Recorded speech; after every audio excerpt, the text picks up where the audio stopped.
हो जाए भी। और ये दरवाज़ा ना बंद ना करें क्योंकि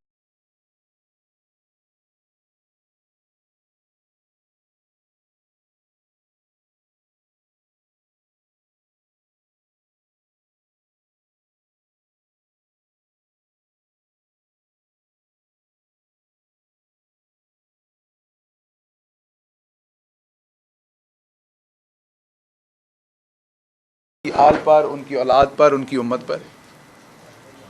आप सब दोस्तों का तशरीफ़ लाने का और इंतज़ार करने का शुक्रिया। आज की जो प्रेस कॉन्फ्रेंस है वो दो तीन डिफरेंट चीज़ों के ऊपर है और एक तो तफसीली आपके सामने रखेंगे कुछ डेवलपमेंट्स जो हो रही हैं, और उसके साथ साथ सबसे पहले मैं रखना चाहता हूं जो आज की डेवलपमेंट है जिसमें सेनेटर हमारे जो न्याज़ी साहब हैं उनको गिरफ़्तार किया गया है, सैफ न्याज़ी को। उसके साथ साथ हमारे बड़े सीनियर रुकन हैं, पीटीआई के फाउंडिंग मेंबर हैं और हामिद ज़मान साहब, उनको लाहौर में हिरासत में लिया गया है। सैफ न्याज़ी साहब को तो प्रॉपरली आपको पता है कि यहाँ से अबडक्ट किया गया है और उसकी मैं सिचुएशन आपके सामने रखता हूँ। आपको पता है कि जब सैफ न्याज़ी साहब को हिरासत में लिया तो उसके बाद एफआईए का एक ऑफिशियल रिस्पांस आया और वो रिस्पांस ये था जो मीडिया को दिया गया और वो टेलीविज़न की स्क्रीन्स पर आपने देखा भी। वो रिस्पांस ये था कि हमने किसी को हिरासत में नहीं लिया। ये झूठी खबर है, हमने किसी को हिरासत में नहीं लिया। ये पाकिस्तान की जो फेडरल इन्वेस्टिगेशन एजेंसी है वो ऑफिशियल अपना बयानिया दे रही है मीडिया के ऊपर। उसके थोड़ी ही देर बाद मुल्क का जो इंटीरियर मिनिस्टर है जिसके अंडर वो डिपार्टमेंट है वो आके राना सनाउल्लाह कह रहे हैं कि जी बिल्कुल एफआईए की इंक्वायरी के अंदर हमने उन्हें हिरासत में लिया है। उन्होंने कहा हिफाजती हिरासत में लिया है। ये फिर राना साहब उसी तरह की हिफाजती हिरासत है जैसी आपकी भी एक दो दफ़ा हो चुकी है। अगर तो आपको लगता है कि वो वाकई हिफाजती हिरासत होती है तो फिर तो 22 करोड़ आवाम की हिफाजत के आप ज़िम्मेदार हैं, तो मेरा ख्याल सारी आवाम को हिफाजती हिरासत में ले लें ताकि कोई गैर महफूज ना रहे। अगर महफूज करने के लिए और हफाजत फराहम करने के लिए अब राना सनाउल्लाह के पास हाल ये है कि लोगों को हिरासत में ले लें, तो मुझे तो अब डर है कि राना सनाउल्लाह साहब अपने ख़ानदान के लोगों को भी हिरासत में ना ले लें क्योंकि उनको तो महफूज बनाना ही चाहेंगे। तो ये जो आपने हफाजती हिरासत में लिया है, एक सीनियर सिटीज़न है, बुज़ुर्ग हैं उनको, जो कि इस मुल्क के एक ईमानदार शहरी हैं। एक तरफ डार साहब जैसे लोग जिन्होंने ना वतन के साथ वफा की, जिन्होंने ना अपनी पार्टी के साथ की, उनके ख़िलाफ़ भी बयान लिख के दिए। एक तरफ उनको वापस लाया जाता है जिन्होंने मईशत की तबाही की और उनको ला के उसी जहाज़ पे जिस पे भेजा जाता है उसी जहाज़ पे लाया जाता है। और मरियम साहबा कह रही थी अभी कि ये थप्पड़ है कौम के मुंह पर, या शायद वो पीटीआई के मुंह पे कह रही थी, महसूस करने की बात है। तो मैं इस बात पे उनसे एग्री करता हूँ। थप्पड़ तो ये है, पीटीआई के मुंह पे भी है और पाकिस्तान की आवाम के मुंह पे भी है। डार साहब को उसी जहाज़ में लेके जाना, या वो थप्पड़ था, वो सब झूठ था, या वो थप्पड़ था जिस पे डार साहब को एक्यूज़ किया गया कि उन्होंने करप्शन की थी और उस टाइम हम तो नहीं थे, आप ही की हुकूमत थी। या वो थप्पड़ मारा गया था अवाम के मुंह के ऊपर, और या अब थप्पड़ मारा जा रहा है उनको वापस ला के अवाम के मुंह पर। एक तो थप्पड़ है, दोनों में से फैसला कर लें कौन सा है। तो आप दुरुस्त कह रही हैं ये थप्पड़ है, महसूस करने की बात है। तो पहली तो मैं क्लैरिफिकेशन ये चाहता हूँ राना सनाउल्लाह साहब से कि वो ये बताएं कि वो झूठ बोल रहे हैं या एफआईए झूठ बोल रहा है। एफआईए जो उनका इदारा है जिसके ऊपर वो मिनिस्टर हैं, वो कह रहे हैं हमने हिरासत में नहीं लिया। राना सनाउल्लाह कह रहे हैं हमने हिफाजती हिरासत में लिया। तो दोनों में से एक झूठ बोल रहा है। सो राना साहब बता दें कि वैसे तो अमूमन राना साहब बोलते हैं को 32-33 झूठ हर दिन के, तो अब बता दें कि वो ये 34वां झूठ दिहाड़ी का वो बोल रहे हैं या ये एफआईए बोल रहा है, क्योंकि बड़ी संगीन बात है कि एक शख्स के वेयर अबाउट्स का नहीं पता, इंटीरियर मिनिस्टर मुल्क का इनकार कर रहा है और इदारा कह रहा है हमने बिल्कुल जो है वो हिरासत में लिया और हिफाजती हिरासत में लिया है। दूसरी चीज़ मैं आपके सामने जो रखना चाहता हूँ वो ये है कि एक ऑडियो लीक की गई खान साहब की। अब जैसा कि आप बात कर रहे हो, मैं एक एग्ज़ाम्पल के तौर पे आपको बता रहा हूँ कि आप किसी को बता रहे हो कि फ़लाँ शख्स का मुझे फ़ोन आया या फ़लाँ शख्स मुझे मिलने आया और उसने कहा कि उसकी मुलाकात PMLN के फ़लाँ बंदे से हुई और उस फ़लाँ बंदे ने PMLN के बंदे ने कंफर्म किया मुझे कि मैंने 5 MNA ख़रीद लिए हैं। तो अब इस पूरी स्टेटमेंट में से आप एक जुमला उठाएं, मैंने 5 MNA ख़रीद लिए हैं। ये आप सहाफ़ी हज़रात अक्सर फ़ाइल करते हैं स्टोरी, आप अपने एडिटर को फ़ोन करते हैं, वो जी मुझे शहबाज गिल साहब मिले थे, उन्होंने बताया कि उनको फवाद चौधरी साहब ने बताया कि मैं कल कराची जा रहा हूँ। तो अब आपके उस जुमले को मैं कल कराची जा रहा हूँ को बीच में से उठा के किसी और टेप में लगा दिया जाए जिसमें आप किसी अपने और कज़न को बता रहे हो कि वहाँ पर शादी है, तो आपके दोनों जुमले लग गए। मैं कराची जा रहा हूँ, जो कि असल में आप फवाद चौधरी साहब की स्टेटमेंट बता रहे थे एडिटर को, अगली आप अपने किसी कज़न को बता रहे थे बात कि वहाँ शादी है, या आप कह रहे हो वहाँ मेरी शादी है जो 2 साल पुरानी आपकी कोई स्टेटमेंट हो जब आपकी शादी हुई हो, और आप कराची और शादी इकट्ठी कर दें, आप घर जाएं और बेगम से आपको मार पड़े कि तुम कराची में कौन सी शादी कर रहे हो। तो ये उसी तरह की वाहियात हरकत की है इस हुकूमत ने, क्योंकि ये वाहियातियों के बगैर और कुछ नहीं कर सकते। कि वो एक स्टेटमेंट जो खान साहब किसी के बारे में कुछ कह रहे होंगे कि उसने 5 MNA ख़रीद लिए हैं, वो कह रहा है कि मैंने 5 MNA ख़रीद लिए हैं, उसमें से वो जुमला उठा के, और वो नज़र आ रहा है, मुझे कहने की ज़रूरत नहीं, पाकिस्तान के सारे सहाफ़ियों ने ये कह दिया, जो बड़े इंपॉर्टेंट सहाफ़ी, उन्होंने ये कह दिया कि इसमें तो तीन हिस्से तो उनको सुन के नज़र आ रहे हैं कि जुड़े हुए हैं। अभी जब उसका फोरेंसिक होगा तो पता नहीं कितने जुड़े हुए होंगे इससे। तो इसलिए इस टाइम आपके पास टोटल MNAs की तादाद है 84, और आपके इस टाइम मिनिस्टर हैं, कैबिनेट मेंबर 76। तो मुझे सिर्फ अफसोस उन 8 पे हो रहा है जिनकी बारी नहीं आई। तो खुदा की लाठी बेआवाज़ होती है, उन 8 बेज़ुबानों मस्कीनों के ऊपर भी रहम किया जाए, उन्हें भी वजारत जैसी जो बुनियादी सहूलत है वो फराहम की जाए। क्योंकि आपकी पार्टी के हिसाब से तो जैसे सांस लेना, खाना खाना, कपड़े पहनना, ये बुनियादी ज़रूरतें हैं और बुनियादी हकूक़ हैं इंसानों के, ऐसे लगता है आपके MNAs का वज़ीर बनना बुनियादी हक़ है। तो वो जो 8 हैं वो क्या सौतेले हैं, वो किसी और माँ से बेचारे पैदा हुए हैं, कमतर हैं, या उनकी जो MNA शिप है वो जाली है, तो उनको भी ये मौका फ़राहम करें। 76 और 84 में ज़्यादा फ़र्क नहीं है। अल्लाह का नाम लें, जो आपकी स्पीड है मेरा ख्याल अगले 8-9 दिन के अंदर आप ये काम पूरा कर लेंगे, और हैं भी आपके पास इतना ही टाइम, ज़्यादा नहीं है। ये जो खान साहब की ऑडियो मैंने आपको बताया कि लीक की गई, किसी और कॉन्टेक्स्ट से बात उठा के किसी और कॉन्टेक्स्ट में रख दी गई, इनकी ख़रीदो फ़रोख्त का असल में वो जिक्र कर रहे थे जो इन्होंने उनके खाते में डाल दिया। अगर खान साहब ख़रीदो फ़रोख्त कर रहे होते तो 84 वाला वज़ीर आज़म बना बैठा है इस टाइम, और ख़ान साहब जो मेजॉरिटी पार्टी हैं वो अगर 5 MNA ख़रीद लेते और ख़रीदे हुए होते तो वो वज़ीर आज़म होते।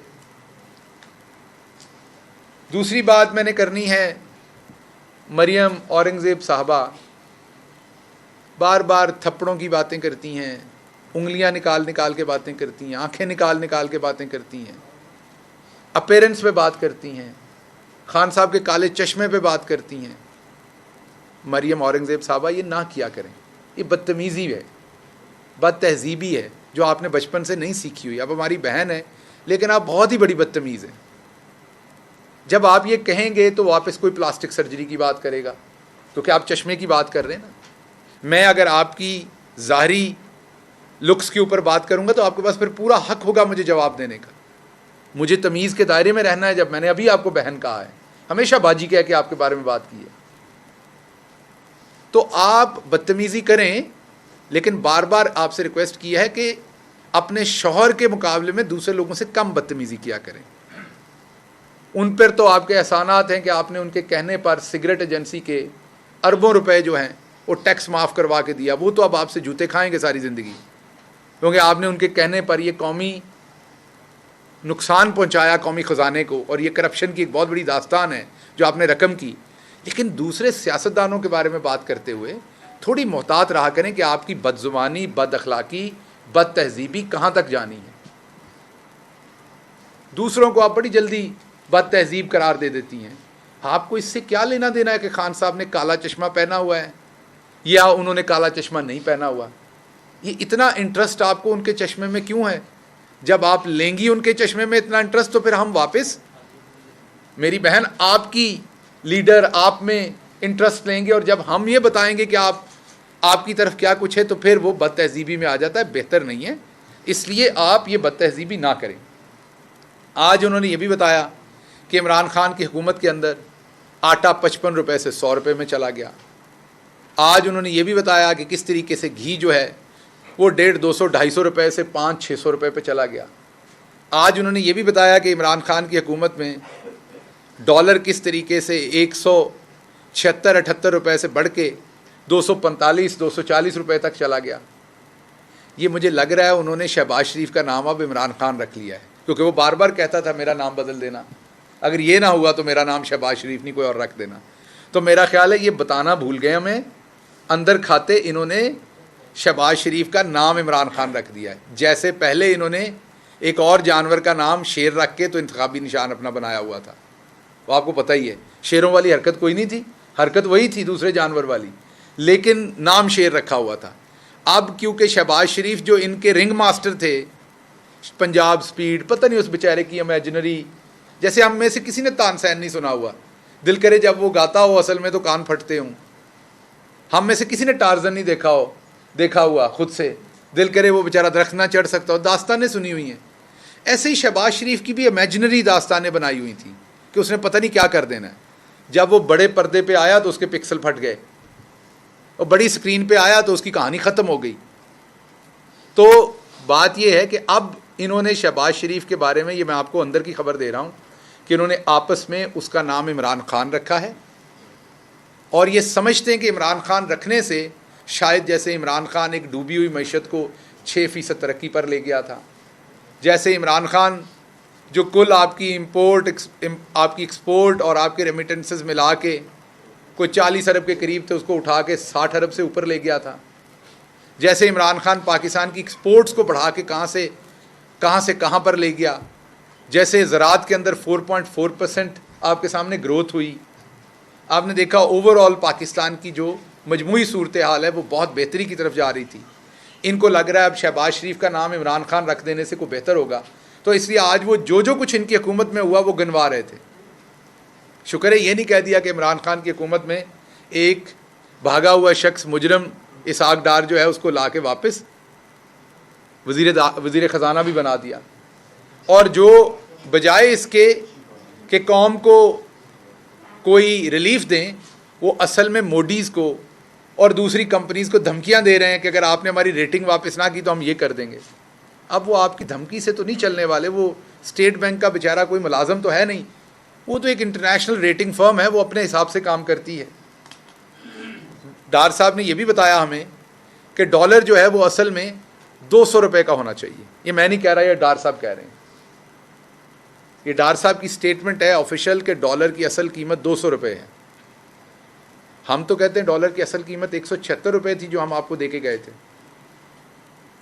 तो इसका मतलब ये जो डॉलर 250 रुपये तक बिका है, ये फिर आपने पैसा बनाया, और आपके जो उस वक्त के वज़ीरे ख़जाना थे उन्होंने जानबूझ के पैसा बनाया, और वो जो 250 पे डॉलर बिकता रहा, आज एक आम आदमी की जो लेने वाली मोटरसाइकिल और गाड़ी थी वो डबल कीमत पे हो चुकी है। मैं आम आदमी की गाड़ी की बात कर रहा हूँ, जो 12-13 लाख में गाड़ी मिलती थी वो मेरा ख्याल 25-30 लाख में मिलती है इस डॉलर की वजह से। जो मोटरसाइकिलों की कीमतें वो भी आप देख लें, साइकिलों की कीमतें भी देख लें आप। तो जो आम आदमी ने आप अब खुद मान चुके हैं कि डॉलर की कीमत 200 रुपये और 200, हम तो कहते हैं 176 रुपये होनी चाहिए थी, लेकिन जो आप मान रहे हैं अपने मुंह से, उससे तो आपने इकबाल जुर्म किया कि पिछले 5-6 महीने आप लोगों ने जाली तरीके से आप डॉलर ऊपर लेके गए, क्योंकि आपने माल बनाना था। आप जाली तरीके से डॉलर 250 रुपये पे लेके गए, इस मुल्क की जड़ें खोखली की, आम आदमी पे प्रेशर डाला। अब आप सोचें, जब 250 रुपये पे आपने डॉलर किया, तो जितना पाकिस्तान ने ऑयल प्रोडक्ट्स इंपोर्ट की, एडिबल ऑयल प्रोडक्ट्स इंपोर्ट की, सब कुछ जो पाकिस्तान ने एक्सपोर्ट किया, वो सब कितना हमारा फ़र्क पड़ा है ओवरऑल हमारी सिचुएशन के अंदर, आवाम की जेब के ऊपर। तो इसका मतलब ये सारी लूटमार, जाली लूटमार के ज़िम्मेदार आप हैं। तो इसहाक डार के इस इकबाली जुर्म के बाद, इकबाली बयान के बाद कि बुनियादी तौर पर डॉलर 200 रुपये कम था, फौरी तौर पर मुकदमा भी दर्ज होना चाहिए और तहकीकात भी होनी चाहिए शहबाज शरीफ, अल मारूफ इमरान खान उनके ऊपर, और उसके साथ साथ जो है वो इनके जो उस टाइम के मिफ्ता साहब हैं उनके ऊपर भी फौरी तौर पर मुकदमा दर्ज होना चाहिए, क्योंकि ये इसहाक डार साहब ने उन्हें एक्यूज़ किया। अब मैं आता हूँ लॉन्ग मार्च की तरफ। लॉन्ग मार्च में ये शहर कंटेनरों से भर दिया गया है पूरी तरह से। मैं एक तो पंजाब के वज़ीर दाखिला साहब की तवज्जो इस पर लाना चाहता हूँ, और KPK के वज़ीर दाखिला की तवज्जो इस तरफ लाना चाहता हूँ कि ये कंटेनर इस्लामाबाद के अंदर मैन्युफैक्चर नहीं होते, ये आपकी तरफ से आ रहे हैं। तो आपको बिल्कुल इस पर देखना चाहिए। आपने जो ऑफिसर यहाँ पर लगाए हुए हैं, आपको देखना चाहिए। इसलिए देखना चाहिए कि चलें, वो तो जब कंटेनर लगेंगे वो तब देखेंगे क्या होगा, जब पाकिस्तान तहरीक इंसाफ मार्च लेके आएगी। लेकिन उससे पहले ये सारे सहाफ़ियन से पूछ लें इनकी ज़िंदगियाँ कितनी अजीरन कर देते हैं जब ये बग़ैर किसी वजह के इस तरह के कंटेनर लगा दिए जाते हैं। और अभी पता नहीं है लॉन्ग मार्च किस दिन आना है, लेकिन कंटेनरों से भर दिया है। तो आपकी भी इसमें ज़िम्मेदारी है। आप देखिए कि ये कहाँ से, क्योंकि इधर ना कोई ड्राई पोर्ट है इस्लामाबाद के अंदर, जो भी चीज़ आ रही हो आपकी हदूद में से गुजर के आ रही है। तो आप देखिए कि आपकी हदूद में से ये अवाम के ऊपर जो जुल्म आ रहा है, इसको आपने क्यों नहीं रोका? इसकी जवाबदेही आपकी तरफ से आनी चाहिए अवाम के लिए। पाकिस्तान तहरीक इंसाफ के वोटर ने आपको इसलिए वोट नहीं दिया हुआ कि आप चुप करके तमाशाई बने। आपको इस पर जवाब देना चाहिए कि ये कंटेनर कहाँ से आ रहे हैं। इस्लामाबाद के अंदर तो मैन्युफैक्चर नहीं हो रहे। तो इनके बारे में तो बात करेंगे, लेकिन आप भी जवाब दीजिए इसके ऊपर कि इसमें आपकी कारकर्दगी क्या है। दूसरी तरफ मैं आता हूँ, वीडियोज़ बनाई जा रही हैं। इस्लामाबाद की जो पुलिस है उसकी वीडियोज़ आपने देखा होगा कि वो रिहर्सल की वीडियोज़ जारी की जा रही हैं। बेसिकली राणा सनाउल्लाह डरे हुए हैं और वो इस तरह की वीडियोज़ बना के आवाम को डराना चाहते हैं कि यहाँ पर पता नहीं क्या तैयारी हो रही है। मैं आवाम को सिर्फ ये बता दूँ कि जो पुलिस होती है ना, वो कभी भी अपनी आवाम के सामने लड़ना नहीं चाहती। पुलिस का कभी कोई, क्योंकि पुलिस आवाम में से होती है। तो ये जितनी भी वीडियोज़ ये रिलीज़ कर रहे हैं, इनको इस दफ़ा ये नहीं पता कि इस दफ़ा कप्तान की जो स्ट्रेटजी है वो कम्प्लीटली डिफरेंट है। ना पुलिस की ज़रूरत पड़ेगी, ना आवाम और पुलिस एक दूसरे के उस तरह से आमने सामने आएंगे। और राणा साहब, आपको किसी हेलीकॉप्टर में हफाजती ज़मानत, जैसे आपने आज हफाजती तहवील में लिया है ना, इसी तरह हफाजती तहवील में आपको कहीं पर मूव होना पड़ना है। और आपको भी पता है और आपने इसका इंतज़ाम कर भी रखा है, और आप अपनी फैमिली को भी बता चुके हैं कि आपने कहाँ जाना है उसके बाद। तो इसलिए आपने जो तैयारी कर रखी है वो बिल्कुल दुरुस्त तैयारी कर रखी है। आप उसी पे गामज़न रहें। इंशाल्लाह बहुत जल्द आप जो खुद ही सील कर रहे हैं, ये बेहतरीन काम होगा। आप सील कर दें और हम आपको कहेंगे कि हमने उस दिन आना है जिस दिन हमारा दिल करेगा आप सील रखें। जब आप शहर को अनसील करेंगे, हम फिर कहेंगे हम आ रहे हैं। तो अब ये आपने जो सील रखना है ना, ये बेहतरीन काम है, क्योंकि आप जो हम करना चाहते हैं वो आप बुज़दिली में पहले ही कर रहे हैं। एहतजाज का यही काम होता है ना कि शहर सील होते हैं, तो आप तो हमारे लिए पहले ही सील कर रहे हैं। तो इसलिए आपकी बुज़दिली बहुत काम आ रही है हमें, और हम इंशाल्लाह अपनी स्ट्रेटजी जो है वो जब अनफोल्ड करेंगे तो आपको पता चल जाएगा क्या होगा। लेकिन ये आपको बता दें कि अब आप ऑटो पायलट पे हैं। अपने सामान की अब आपने खुद हिफाजत करनी है, क्योंकि बस के अंदर ये बता दिया गया है कि हर सवारी अपने अपने सामान की खुद हिफाजत करे। इसीलिए कुछ सवारियां छोटी सर्जरी या बड़ी सर्जरी करवाने के लिए मुल्क से बाहर रवाना हो चुकी हैं, और उन्होंने वापस अपने कुछ अहलो अयाल यहाँ छोड़ दिए हैं, जिनकी उन्हें इतनी परवाह नहीं कि उनके साथ क्या होता है बेचारों के साथ। बाकी सवारियाँ अपने अपने, ईद पे होता है ना कि सवारियां अपने अपने आबाई इलाकों में ईद की खुशियां मनाने जा चुकी हैं। तो वो वाली सवारियां जो हैं वो लॉन्ग मार्च के ख़तरात से बचने के लिए अपने अपने आबाई इलाकों में, जहाँ पर उनके अपने बच्चे, उनके अब्बा के बच्चे, उनके अब्बा के बच्चों के बच्चे मुस्तकिल सुकूनत इख्तियार किए हुए हैं, वहाँ पर वो सवारियाँ तशरीफ़ ले जा चुकी हैं। तो राणा साहब, वक्त करीब आ रहा है, बिल्कुल आपने खामखा डायलॉग बोले और कोई मसला नहीं था, आपने किया कुछ नहीं है, ऐसे ही लोगों को लगता है कि सारा आपका किया धरा है। मुझे पता है आप हवालात में एक बंदे को अपनी मर्ज़ी से पानी की बोतल नहीं पहुंचा सकते, तो आपने खामखा जुर्म अपने सर लिए हैं। सो आप मेरा ख्याल है मज़ीद जुर्म अपने सर ना लें। ऐसी खामखा फिर आपने आवाम से वोट भी लेने हैं कल को जाके, और आवाम में बड़ा गमो गुस्सा है जब आप खामखा कहते हैं ये भी मैंने किया है, ये भी मैंने किया है, ये भी मैंने किया है, हालांकि आपको सोए उठ के पता लगता है ये काम हुआ है। तो आप खामखा लॉन्ग और शॉर्ट मार्च के चक्रों में ना पड़ें। कहानी इंशाल्लाह ख़त्म हो चुकी है। आपकी जो करप्शन आपने इन 4-5 महीने में की है, जो आपने इकॉनमी का बेड़ा गर्क किया, वो अब आप लोग खुद एक दूसरे पर डाल रहे हैं। डार साहब ने कहा है कि डॉलर 200 से कम का है असल में, तो आप खुद मान रहे हैं एक दूसरे के साथ कि आपने क्या किया है। तो अब आप लोगों ने एक दूसरे के खिलाफ दोबारा से बयान हल्फी देने हैं, ये मैं आपको बता रहा हूँ, लिख के देने, अंगूठे लगा के। आपने वो काम आने वाला है इंशाल्लाह। अवाम और इमरान खान, आप लोग बहुत ऐन के चक्कर में पड़े रहे, तो मैं आपको बताना चाहता हूँ कि अवाम भी ऐन से है और इमरान खान भी ऐन से है। तो अवाम और इमरान खान दोनों एक जगह पे खड़े हैं, और इंशाल्लाह तीसरा लफ्ज़ होता है इबरत, वो भी ऐन से होता है। तो आपको बहुत जल्द अवामी इबरत का शिकार होना पड़ना है, क्योंकि अवाम के साथ जो आपने कर दिया है उससे आपने अपनी पार्टी के वर्कर को तो बेचारे को ख्वार किया ही किया है, उसके साथ साथ आपने जो इस मुल्क की बुनियादी असास थी कि हम भी चाहते हैं कि मल्टीपल पार्टीज़ हों इस मुल्क में।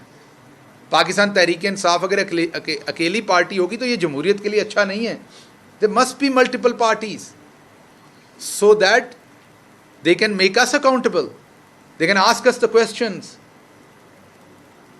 दे कैन पुट एन अल्टरनेटिव जो नैरेटिव है वो भी आवाम के सामने रखा जा सके। उसके लिए मल्टीपल पॉलिटिकल पार्टीज़ चाहिए।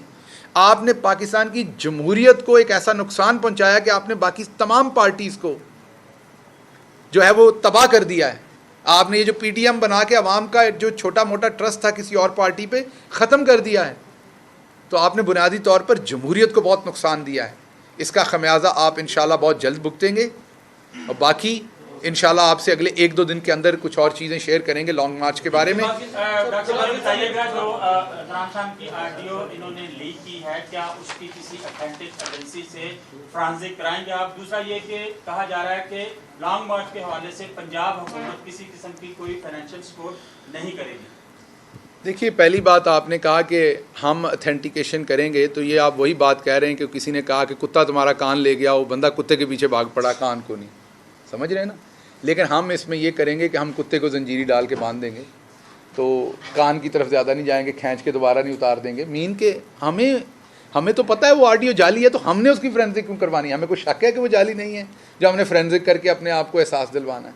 तो जिसको है वो करवाए, लेकिन ये कभी फोरेंसिक नहीं करेंगे, उसकी वजह कि इनको तो पता है इन्होंने क्या किया हुआ है। दूसरा सवाल आपने पंजाब हुकूमत का, तो बिल्कुल पंजाब हुकूमत क्यों फाइनेंशियल सपोर्ट करेगी?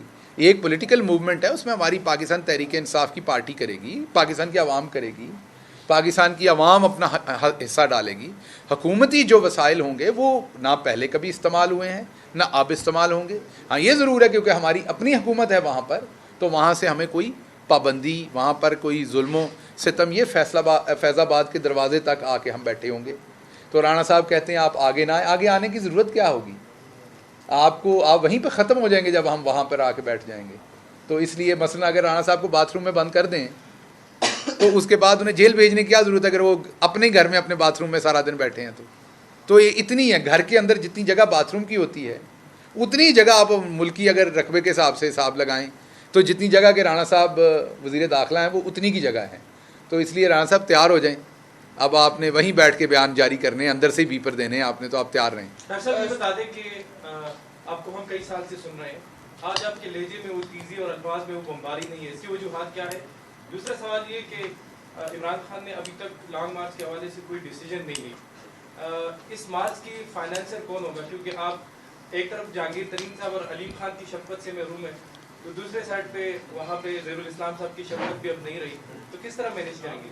अच्छा, एक तो आपका जो सवाल है, क्योंकि आप लोग बार बार मुझे ये एहसास दिलाते हैं कि ये बमबारी आपकी क्यों ख़त्म हो गई, तो आप बिल्कुल ये क्लियर रखें कि बिल्कुल मेरा हार्डवेयर अपडेट हुआ है और मैं पाकिस्तान का पहला सियासतदान हूँ जो इस पर शर्मिंदा नहीं हूँ, आपको बताता हूँ।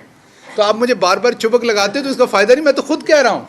तो वो बमबारी आते आते वक्त लगेगा। आप साइकिल से गिरते हैं ना, तो दोबारा साइकिल उसी रवश पे चलाने में वक्त लगता है। तो इसमें मुझे तो कोई शर्मिंदगी की बात नहीं। भाई साहब भी बता रहे थे कि प्लेन हो जाते हैं बंदे, तो आपने क्या बताना, मैं तो खुद बता रहा हूँ कि बंदे प्लेन हो जाते हैं। स्त्री फिरती है तो बल निकलते हैं, लेकिन थोड़ी देर के बाद कपड़े पे फिर बल आ जाते हैं। तो इसलिए आप बिल्कुल मेरी बमबारी पे परेशान ना हो, वो बमबारी इंशाल्लाह वहीं होगी। अभी थोड़ा सा वक्त दे दें, थोड़ी सी चीज़ें बेहतर होने दें, तो मेरी बमबारी वहीं होगी। लेकिन सिर्फ आप ये बताएं कि अगर मैं यहाँ बैठा हूँ तो मेरे ख्याल में आप एक मिडिल क्लास में से हैं, ये आपके लिए काफ़ी फ़ख्र की बात है कि उस सब के बाद भी मैं आपके साथ बैठा हूँ। मैंने ना ही कोई स्टाम्प पेपर लिख के दिया है और ना ही मैं इस मुल्क से भागा हूँ या भागने की कोशिश की है। तो बिल्कुल अगर आप ये समझते हैं कि मैं दूसरे सियासतदानों की तरह झूठ बोलूँगा, छुपाऊँगा, को बहाना करूँगा, बिल्कुल नहीं। मैं ओपनली एडमिट करता हूँ एक चीज़ हुई है, उसके आप पे जिस्मानी असरात भी होते हैं, उसके आप पे इमोशनल असरात भी होते हैं, आपकी फैमिली पे भी असरात होते हैं। जिन सहाफ़ियों को कभी कैद किया गया, आप उनसे पूछेंगे उनके लिए सबसे बड़ा मसला क्या था। सबसे बड़ा मसला था जब वो वापस आके अपनी फैमिली से मिले। जिस मसलन आपकी वालदा जब आप घर से निकलते हैं तो जिस तरह से वो आपको दवाएं देती हैं, और शाम तक आपका, क्योंकि काम पर थोड़ा आप सबको पता है, मुझे कहने की ज़रूरत नहीं, ये कैमरामैन जैसे हैं, अभी यहाँ पर कोई काम हो तो जिस तरह का आपका ख़तरनाक काम है, बम धमाके पे आपने पहले पहुँचना, तो आपकी माएँ तो आपको रोज़ ऐसे ही भेजती हैं कि जैसे शाम में उन्होंने नहीं देखना। तो ये इसका एहसास आपको नहीं है। इसका एहसास आप उनसे कभी पूछें, माँ से पूछें, वो आपको बताएगी। तो जो मेरे बुज़ुर्ग हैं, जो मेरे घर के अंदर, वालदा तो मेरी ज़िंदा नहीं है, लेकिन जो मेरे बुज़ुर्ग हैं, जो मेरे ऐसे प्यार करने वाली मेरी माएँ हैं, उनकी जब मैंने वापस जाके आंखें देखी हैं, मैं आपको सिर्फ एक बता देता हूँ कि मेरी ये खाला हैं जिनकी बनाई आधी रह गई है इस अरसे में जब मैं अंदर था रो रो के। तो मैं शायद खुद उतना कमज़ोर ना हूँ, लेकिन जब मैं उनको देखता हूँ तो मुझे बिल्कुल कमज़ोरी का एहसास होता है। तो उसके लिए थोड़ा वक्त लगता है। गोश्त पोश्त का इंसान हूँ, भले मैं फैसलाबाद का जट हूँ, लेकिन उसके बावजूद गोश्त पोश्त का इंसान हूँ, थोड़ा वक्त लगेगा। आपका काम मुझे चुप के मारना नहीं है, आपका काम इस टाइम मेरे साथ खड़े होना है। हाँ, अगर मैंने किसी प्लॉट में ठगी करके, अगर मैंने कोई करप्शन करके जेल में गया था और मेरी वहाँ ठुकाई हुई, तो आपको बिल्कुल अंदर से खुश होना चाहिए। अगर मैंने बाहर को लैंड क्रूज़र ली है किसी ठेके में, मैंने कोई ट्रांसफ़र पोस्टिंग कराई थी, मैंने कोई डीसी लगवाए थे, उसमें पैसे लिए थे, मैंने कोई क्लर्क लगवाए थे, मैंने कोई और 2 नंबरियाँ हरामजदियाँ की थी और उसमें मैं जाके जेल भुगत के आया हूँ, तो आपका चुबक लगाना बिल्कुल दुरुस्त है। मैं उसी काम में गया हूँ जो आपका काम है। मैं बोलने में जेल गया था और यही काम आप करते हैं, यही काम मैं करता हूँ। तो इसलिए आपका काम, मैं गुस्से नहीं हूँ कि आपने चुबक लगाई, मैं तो ये इसका आबादी हूँ, यही बात कीजिए। लेकिन आपको मैं सिर्फ आपको ब्रदर के तौर पे, भाई के तौर पे, दोस्त के तौर पे बता रहा हूँ कि ये कभी, फॉर एग्जांपल आपके सामने है, कितने सारे सहाफ़ियों को, जमील फ़ारूकी को गुजरना पड़ा, हामिद मीर को गुजरना पड़ा, कितने सारे लोगों को पहले भी गुजरना पड़ा। हमारा काम एक दूसरे को चुबक लगाना नहीं है, बल्कि हमारा काम ये अंडरस्टैंड करना है कि यार इस बंदे के साथ, इसके ख़ानदान के साथ, इसकी माँ बहनों के साथ क्या गुजरी होगी। तो इस टाइम शफ़क़त करें, मेहरबानी करें, थोड़ी देर के लिए रहम करें, बाकी खैर है, काम चलता रहेगा। क्या जो बयान दिया था आपने, जाहिर बात है आप उस पर मैं बात नहीं करूंगा, प्रेजुडिस है वो बात, अदालत के अंदर है। लेकिन मैं सिर्फ एक बात क्लियर कर दूंगा, मेरे वकील ने भी अंदर बार बार क्लियर की, ना मैंने कभी पाकिस्तान के किसी इदारे के खिलाफ बात की, ना मैं करूंगा। और ये मेरा सॉफ्टवेयर अपडेट नहीं, ये बचपन से अपडेटेड है। आप मेरी उस स्टेटमेंट में भी सुने तो मैं अपने इदारों से मोहब्बत की कोई कम से कम 12 दफ़ा मैंने बात कही। आप मेरे उससे 10 दिन पुराने ट्वीट उठाएं तो मेरे 33% ट्वीट जो होते हैं वो अपने इदारों से मोहब्बत के बारे में होते हैं। हम में वो सॉफ्टवेयर ही नहीं है जिसमें हम पाकिस्तान के, हम तो नेशनलिस्ट हैं। अमेरिका में भी यही बैठ के काम करते थे, यहाँ भी जितने लोग मुझे जानते हैं उन्हें पता है मेरी स्टैंडिंग कहाँ है, मैं कहाँ खड़ा हूँ। तो इसलिए, लेकिन इस इम्पोर्टेड हुकूमत ने ये एक झूठा मुकदमा बनाया था, बिल्कुल बनाया था, और इन्होंने वो उसमें एडिट करके, आप में से किसी ने तो मेरी असल स्टेटमेंट सुनी नहीं कभी। जो स्टेटमेंट आप सुनते हैं वो तो वाकई बड़ी ख़तरनाक लगती है। वो तो वैसे ही जैसे अभी खान साहब की स्टेटमेंट को एडिट किया गया है, वो मेरी स्टेटमेंट को ऐसे ही एडिट किया गया है। वो तो ऐसे ही लगती जैसे उन्होंने कहा मैंने 5 बंदे ख़रीदे हैं। मेरी स्टेटमेंट भी ऐसी बनाई गई है, मुख्तलिफ जुमलों को उठा के एडिट किया गया। असल स्टेटमेंट जो पैमरा ने अपने उसमें भेजी थी, जो शोकाज भेजा था एक निजी चैनल को, उसमें वो 4 पेजेस की, वो पढ़ें तो फिर आपका बिल्कुल मतमा नज़र चेंज हो जाएगा, क्योंकि उसमें ऐसी कोई चीज़ नहीं है। तो मोबाइल में क्या था, डेटा आपसे कुछ डेटा दे दिया मोबाइल ने, उसमें बेसिकली क्या था जो आपने डिलीट किया? मैंने पहले तो आपको कहा कि मैं बहुत डिटेल में इसलिए नहीं जाऊँगा, ये मामला अदालत में है, मेरे केस को इसका नुकसान हो सकता है, लेकिन मैं ये आपको बता देता हूँ कि जब मुझे पकड़ा गया तो वहाँ से मेरे ख्याल में मोबाइल भी ले लिया गया होगा, क्योंकि मैं तो गाड़ी से चला गया, मुझे तो उसके बाद का नहीं पता। मुझे तो नहीं पता कि वो मोबाइल पुलिस ने उठाया, किसी और ने चोरी किया, क्योंकि वो गाड़ी बाद में बाहर खड़ी रही बनी गाला के बाहर, उसका शीशा भी टूटा हुआ था। तो मेरी पोजीशन में, मैं तो इनकी पोजीशन में था, तो इसका जवाब तो उन्होंने देना है कि उस मोबाइल में क्या था और क्या चीज़ थी, तो मेरी पोजीशन में तो नहीं है। आप सियासत में रवादारी के कायल नहीं है कि क्यों सियासत में गालिब गलौज प्रेस कॉन्फ्रेंस में होती है, क्यों सख्त की लहजा अपनाने की ज़रूरत पड़ती है? आप हों, दूसरी जमातें हों, आप क्या मशवरा दें? देखिए 2 बातें, एक बात याद रखिएगा, मेरी स्टेटमेंट्स को शुरू दिन से देखिए। सबसे पहले मेरे पे हाई कोर्ट पे हमला हुआ था, मैंने बाहर निकल के कहा कि मैं किसी पे हमले को बिल्कुल उसकी कोई तवजीह नहीं देता, और जिन्होंने मेरे पे हमला किया मैंने वहीं खड़े होकर उन्हें माफ़ कर दिया, याद होगा आपको। मैंने कहा अगर मेरी हुकूमत किसी के ख़िलाफ़ सियासी इंतकाम लेगी, मैं उस शख्स के साथ खड़ा हूँगा। उसके बाद अगर आप याद करें तो मैंने इस्लामाबाद हाई कोर्ट के बाहर जब मुझे मेरी गाड़ी का एक्सीडेंट करवाया गया तो उसके बाद वहाँ खड़े होकर भी कहा कि अगर मेरी हुकूमत के दौरान किसी पर सियासी इंतकामी कार्रवाई होगी मैं उसके साथ खड़ा हूँगा। मुजफ्फरगढ़ में मुझे पकड़ा गया, मैंने वहाँ से बाहर निकल के कहा कि अगर ये काम मेरे मुखालफिन के साथ, सियासी मुखालफिन के साथ मेरी हुकूमत करेगी मैं उसके साथ खड़ा हूँगा। यही बात मैंने अपनी प्रेस कॉन्फ्रेंस में भी पहले भी कही, जब मैं अभी पकड़ा गया अब भी वही कह रहा हूँ कि मैं हमेशा सहाफ़ी हो या वो नून लीग का कोई शख्स हो, अगर सियासी इंतकामी कार्रवाई हो रही है तो मैं उसके साथ खड़ा हूँगा, मेरी हुकूमत हो या कोई भी और हो। अब आपने बात की सख्त लहजे की, अब मरियम औरंगज़ेब साहबा से सख्त बदतमीज़ लहजा तो किसी का नहीं होता जो वो करती हैं। वो जो पिटर पिटर बकवास करती हैं उससे ज़्यादा तो नहीं हो सकती, लेकिन क्या मैं कभी ये कहता हूँ उन पर जाली केस बनना चाहिए? बिल्कुल भी नहीं। क्या उन्हें पुलिस के ज़रिए हरासा करना चाहिए? बिल्कुल भी नहीं। क्या उन पर कोई ऐसा जुर्म डाल दें जो उन्होंने नहीं किया हुआ? बिल्कुल भी नहीं। देखिए बात यह है कि असद उमर साहब ने बहुत दफ़ा एक्सप्लेन किया, टेलीविज़न पे मैं देख चुका हूँ माफ़ कीजिएगा, हर बंदे के लिए तमीज़ और तहजीब का लेवल फ़र्क हो सकता है। एक शख्स के लिए आप जनाब से आगे बात बदतमीज़ी है, एक शख्स के लिए गंदी गाली बदतमीज़ी है, एक शख्स के लिए सख्त लफ्ज़ बदतमीज़ी है। अब मंटो साहब ने जो लिखा है वो बहुत सारे लोगों के लिए ऐसा था कि उन्हें जेल में बंद कर दिया जाए, लेकिन लिटरेचर पढ़ने वाले बहुत सारे लोगों के लिए वो काबिल कबूल है। तो इसलिए ऐसे तो फिर कोई सहाफ़ी ज़िंदा नहीं बचेगा।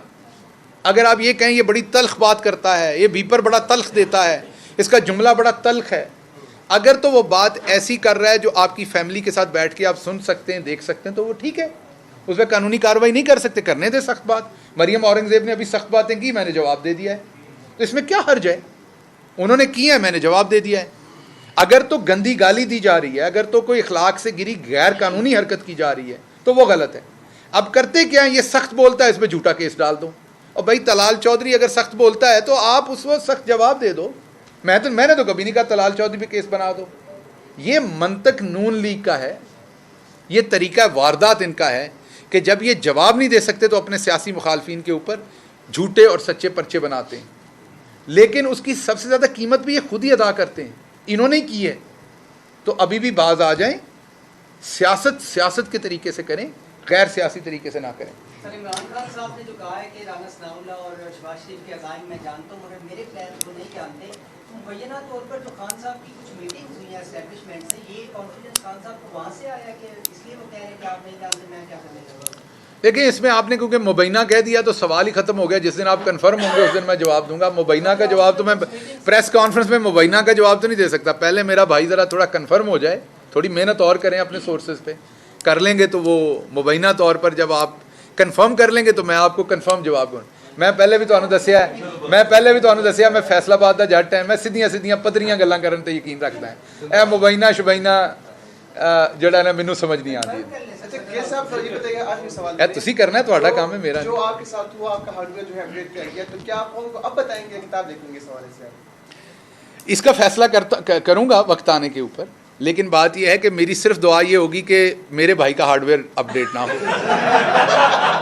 जो इस टाइम चाह रहा है कि मैं ज़रूर किताब लिखूं, तो ये ना हो कि तुम्हारा हार्डवेयर अपडेट हो, तो इसलिए रहने दो। नहीं, सेनेटर साहब की मर्जी है, उन्होंने लिखी है। अब मैंने देखिए, इरफान सदीकी के साथ कुछ हो या मेरे साथ हो या आपके साथ हो, कानून के खिलाफ जो काम है वो गलत है। यही बात हमारे नबी करीम सल्लल्लाहु अलैहि वसल्लम ने हमें सिखाई है कि इंसाफ जो है वो अपने लिए वही रखो जो दूसरे के लिए रख सकते हो, या दूसरे के लिए जो रख रहे हो वो अपने लिए फिर वही रखो। तो इसलिए डॉक्टर साहब कल हिथ्रो एयरपोर्ट पर जब मरियम नवाज पहुंची हैं तो पीएमएनएल मानो ने बच्ची थी पीटीआई की, साथ उसके एक लड़का था, उनको बड़ी गंदी गलीज गालियां दी हैं। वो वीडियो भी इस वक्त सोशल मीडिया पे अपलोड है। उस हवाले से आप क्या कहेंगे कि अगर ये ब्लेम करते हैं कि पीटीआई ने ये तैयार किया कौम, तो क्या इनके लोग जो है वो उसी तरह वही चीज़ जो है रिटर्न कर रहे हैं? देखिए, ये तो एक प्रोपेगेंडा है ना, ये वही प्रोपेगेंडा उसी तरह का है जैसे वेस्ट में, अमेरिका में, दूसरी जगहों पर मैंने देखा कि पाकिस्तान के बारे में एक झूठा प्रोपेगेंडा किया कि हम बड़े शिद्दत पसंद हैं। आपको बताया हम लोग बिल्कुल शिद्दत पसंद नहीं है। ऐसे पीटीआई के ख़िलाफ़ यहाँ पर ये प्रोपेगेंडा कि ये गाली गलोच पे लगाते हैं। गाली गलोच वाले तो ये लोग हैं, बद-ए-अखलाक तो ये लोग हैं पहले दिन से।